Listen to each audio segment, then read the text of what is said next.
Mi nombre es Delia Calixto y hoy hablaré de la historia de la panadería. Pues nuestra historia relata que el pan fue descubierto por casualidad. Desde la época neolítica el hombre ya conocía y consumía semillas y cereales, triturando y mezclados con agua, dando origen a una mezcla como puré martajado, y un hombre despistado olvidó la papilla dentro de un recipiente, expuesta al sol. Al regresar encontró una masa granulada, seca y aplastada, y así el primer pan se acaba de crear. En aquel momento inició la odisea del hombre acompañado del pan, pasando por muchos acontecimientos.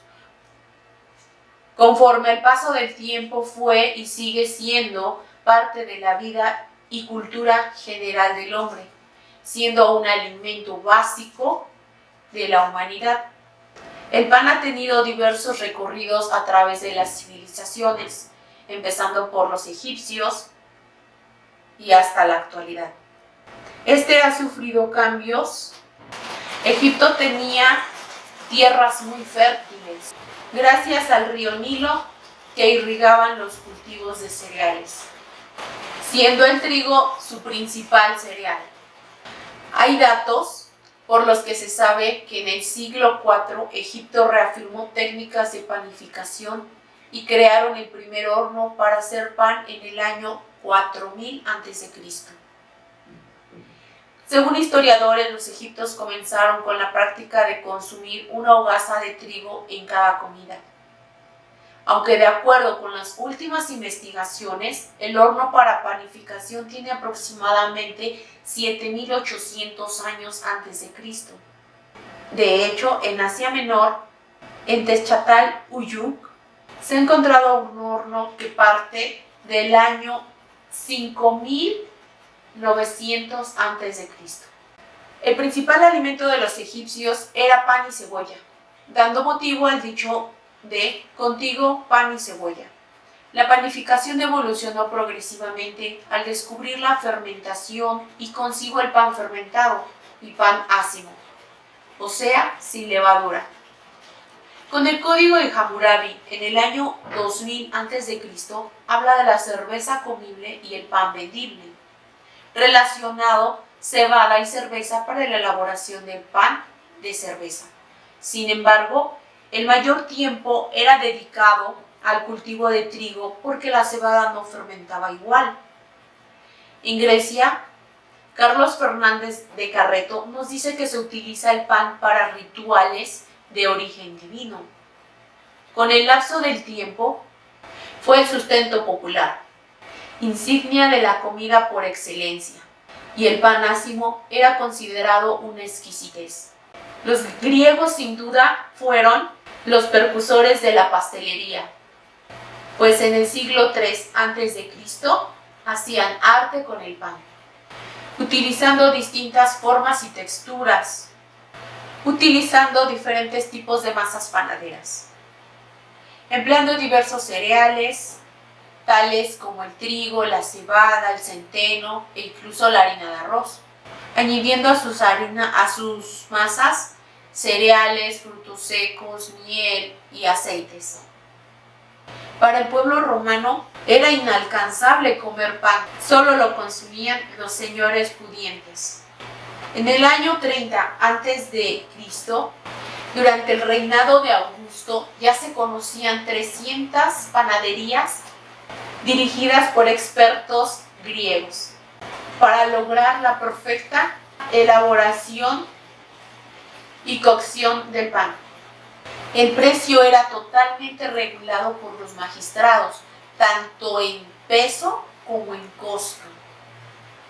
Para el año 100 se constituye la primera asociación de panaderos, nombrado el Colegio Oficial de Panaderos de Carácter Privilegiado, siendo reglamentada estrictamente la profesión de panadero y heredadas obligatoriamente de padres a hijos. Los romanos hicieron mejoras en sus hornos, máquinas de amasado y en su horno de calor directo, hoy en día nombrado horno romano. Al mismo tiempo propagaron la cultura del pan por todas sus colonias. Había cierta distinción de panes en función de su composición y forma. Las principales tres es que el pan fuera duradero, llamado panis militaris. La dieta era basada de pan y vino, alimento significativo en la historia. El segundo es el pan blanco. Era considerado un signo de prestigio y de rango social elevado. Y por último tenemos el pan oscuro o negro, que lo llamaban panis plebeius. Lo consumían pobres y esclavos. En Europa fue un periodo de escasez y de hambre, por la poca producción del popular cereal, siendo los monasterios los principales productores del pan. En el año 943 en Francia enfermó su población debido al consumo del pan de centeno, que contenía un hongo parásito dañino para la humanidad. Cobrando gran importancia en el siglo XII, el gremio panadero se asocia y se constituyen como profesionales del pan. El gobierno regulaba su producción y distribución. A finales del siglo XVIII mejoran las formas de cosechar y sus formas de trabajar el campo y así obtener mayor capacidad de cosecha de dicho cereal. Y al abastecer la demanda de pan para la población, su costo disminuye y se vuelve accesible para las personas en general. Para el siglo XIX sigue la evolución con el molino de vapor, utilizando un nuevo tipo de levadura. Al igual surgen técnicas de amasado y fermentación, favoreciendo la elaboración del pan de manera más rápida. Hablando de panadería mexicana, desde tiempos prehispánicos ya se elaboraba pan de maíz endémico llamado huilopalle. Era con figura de rombo, con y sin ajonjolí. Era una especie de empanadillas sin cocer. En los primeros días del mes de mayo tenían la costumbre de ir a ofrecerlo a sus dioses junto con el copal e incienso. Ahí ofrecían su huilopalle, acompañado de amaranto y endulzado con miel, y lo ofrecían a su dios Tlaloc. Los indígenas inventaron sus propias herramientas para moler, como lo es el metate con el miclapil y el molcajete con su tejolote, hechos de piedra de cantera. Con estos rudimentarios instrumentos creaban o convertían sus granos en harinas. De hecho, algunos cronistas mencionan la elaboración de pan de mezquite entre los chichimecas. Fue gracias a los españoles que se introdujo el pan hecho con harina de trigo. Los indígenas comenzaron a crear y hacer pan de diferentes tipos y sabores. En el año de 1525 fue la primera venta de pan, pidiendo precio y peso fijado por el cabildo en la ordenanza de Hernán Cortés. En la época colonial se elaboraban panes de sal, como el francés, el virote, el español y los pambazos, que lo pronunciaban con X, pambazos, lo que hoy actualmente se le conoce como pambazos. Y de dulce, los hechos con masa hojaldre, como campechanas, condes y banderillas, estilo francés. Los hombres salían a vender el pan con un canasto en su cabeza. Posteriormente empezaron a aparecer pequeños locales donde ofrecían el pan Pasó un largo tiempo para que los extranjeros de tradición francesa trajeran pastelerías famosas y preferidas por la comunidad, como lo es el Globo en 1884 y el Molino en 1930. El pan de molde o caja se dio a conocer en el año de 1847 en las diferentes panaderías de la República Mexicana. Desde el siglo XVI hasta el siglo XVIII, la forma más común de vender el pan era en piezas pequeñas. Su moneda era en cuartillas, clacos y pilones. Cada pan tenía su propio nombre, como lo son bolillo, el cañón, la telera, el bambazo, los azucarados, los ojos de buey, ojos de pancha, las poblanas, las chalupas y trenzados. En la variedad de dulce estaban las orejas magdalenas, conchas, caracoles, huesos, mantecadas de canela, de vainilla y chocolate, que hoy en día se siguen consumiendo. La panadería mexicana es muy rica y variada, teniendo en cuenta que contamos con una infinidad de formas, sabores y texturas. Los panes más comunes son las conchas, magdalenas, moños y cañones. Chilindrinas, corbatas, panqués, cuernitos, orejas, chinitos, almejas, ladrillos, piedras, cocol, borrachos, huesos. Creo que ya lo mencioné, huesos. Bueno, uno de tantos, unos pocos de muchos, de variedad que hay aquí en México. Gracias a esto y mucho más es reconocida mundialmente. El pan conventual del siglo XVI fue la base de la alimentación diaria, de insignia de piedad y consuelo para los más necesitados, y siendo parte del sustento de congregaciones. Eran las monjas quienes realizaban las distintas variedades de pan en sus cocinas. Incluso Sor Juana Inés de la Cruz, en el siglo XVII, realizó un libro de recetas del claustro.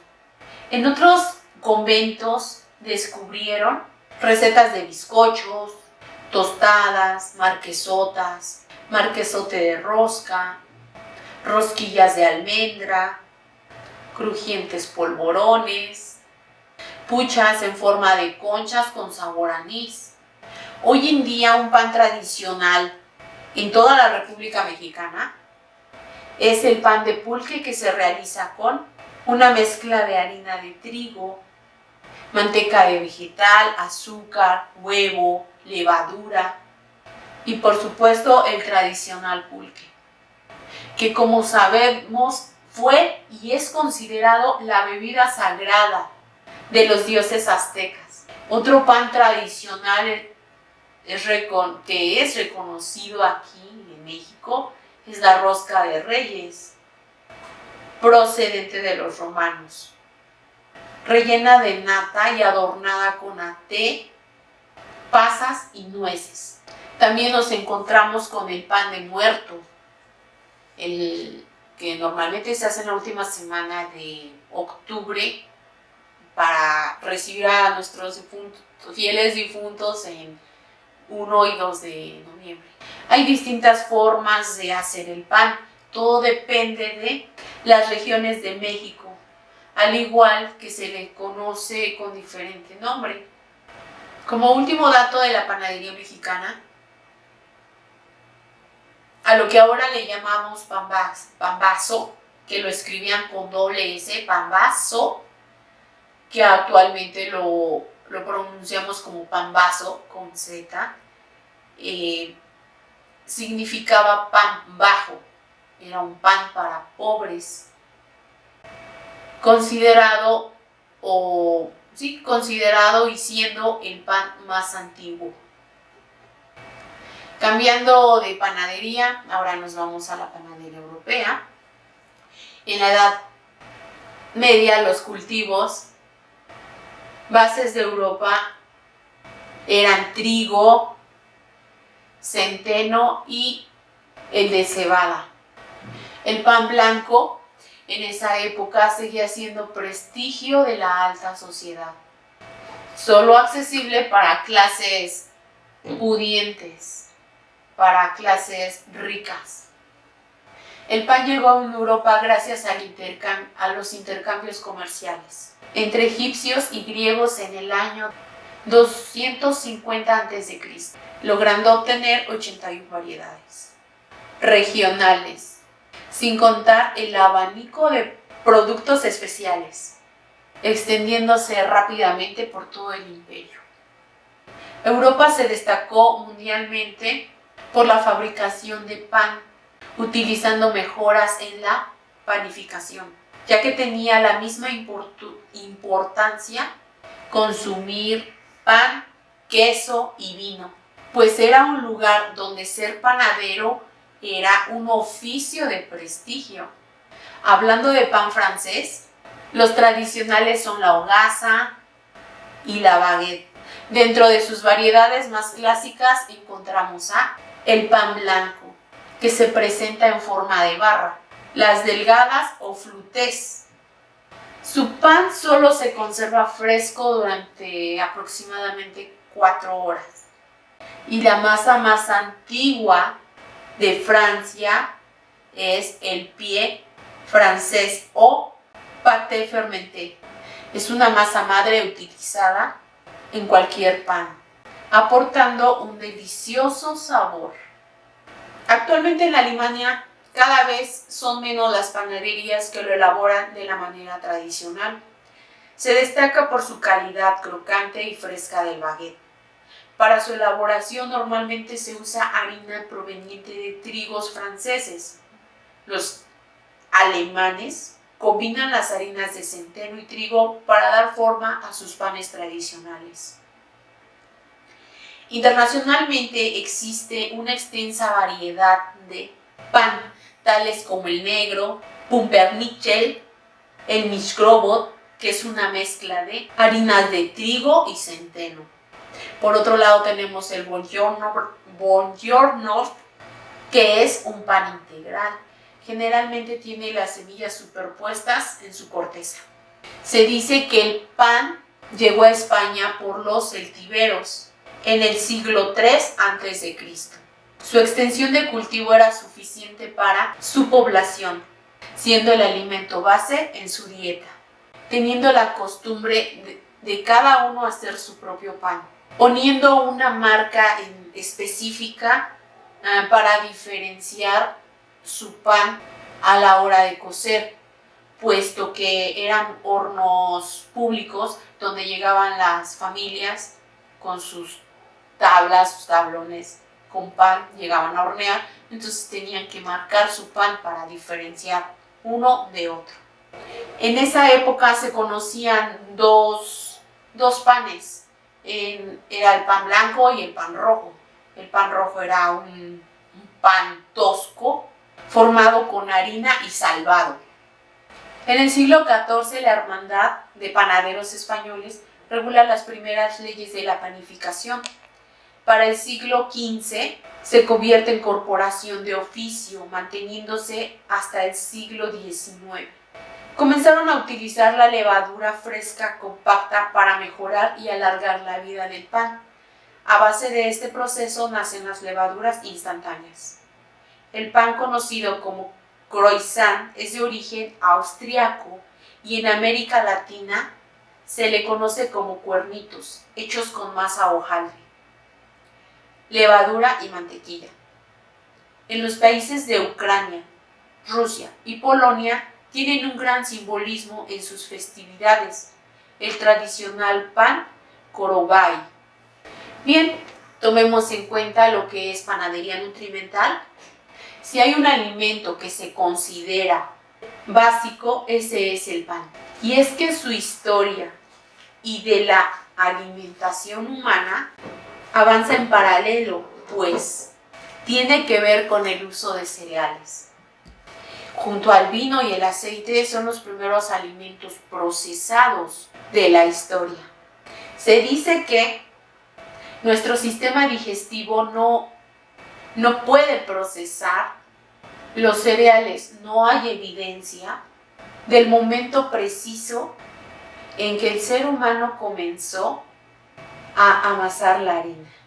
Cabe destacar que en la prehistoria hacían una molienda de semillas con agua, dándole forma de pequeños círculos y los cocían al fuego, lo que normalmente supongo que conocemos como tortillas. Para el siglo XX los chefs panaderos buscaron mejorar para que no solo cuente con texturas y sabor agradable, sino que también tengan nutrientes indispensables para la salud humana, volviendo a retomar las antiguas técnicas de las panaderías artesanales para conseguir un pan de más alta calidad y nutritivo. Por ello empezaron a agregar a la masa una serie de vitaminas que el trigo había perdido gracias a el proceso de la molienda. En pleno siglo XXI ha ido a la baja el consumo de pan, a consecuencia de diferentes factores, como las dietas, la intolerancia al gluten, al surgimiento de pan congelado y activos que no agradan a las personas. Debido a esto, poco a poco se han ido introduciendo panes integrales, ya que su beneficio es aportar fibra al organismo. Sin embargo, hoy en día se sigue considerando un producto básico de la dieta. Hablando de harinas, en las excavaciones en el lago de Suiza se encontraron granos de trigo, mijo y centeno con 10.000 años de antigüedad. A inicios del siglo I, la harina aún seguía siendo amarillenta, de textura desigual y moteada con germen y salvado. La evolución del proceso de la harina continuó con los molinos de agua y posterior el molino de viento, logrando una molienda eficiente de la harina, además de obtener mayor cantidad de producción. Con la llegada de la revolución industrial, el proceso de la molienda mejoró de manera eficaz. Con la optimización se facilitó el proceso de la harina, transformando el pan en un alimento básico a nivel mundial.